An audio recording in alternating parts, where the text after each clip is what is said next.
ಚಾಮುಂಡಿ ಬೆಟ್ಟದಲ್ಲಿ ಕಿಡಿಗೇಡಿಗಳ ಬೆಂಕಿಯನ್ನು ಹಚ್ಚಿ ನೂರಾರು ಎಕರೆ ಅರಣ್ಯವನ್ನು ನಾಶ ಮಾಡಿದ್ದಾರೆ. ಇದನ್ನ ನಾವು ನಮ್ಮ ಕರ್ನಾಟಕ ಸೇನಾಪಡೆ ವತಿಯಿಂದ ತೀವ್ರವಾಗಿ ಖಂಡಿಸ್ತಾ ಇದ್ದೀವಿ.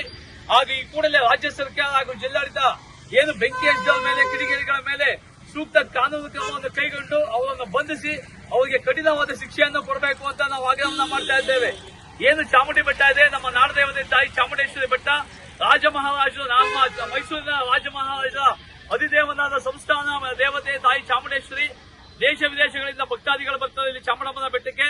ಈಗ ರಾಜ್ಯ ಸರ್ಕಾರ ಜಿಲ್ಲಾಡಳಿತ ಏನ್ ಮಾಡಬೇಕು ಅಂತಂದ್ರೆ ಚಾಮುಂಡಿ ಬೆಟ್ಟಕ್ಕೆ ಬರೋವರಿಗೆ ತೀವ್ರವಾಗಿ ನಿಗಾವನ್ನ ವಹಿಸಿ ಅವನ್ನ ಚೆಕ್ ಮಾಡಬೇಕು, ಪರಿಶೀಲನೆ ಮಾಡಬೇಕು. ಚಾಮುಂಡಿ ಬೆಟ್ಟಕ್ಕೆ ಹೋಗಿ ಅವ್ರು ಯಾವ ರೀತಿ ಬರ್ತಾರೆ ಏನಿತ್ತು ಅಂತ.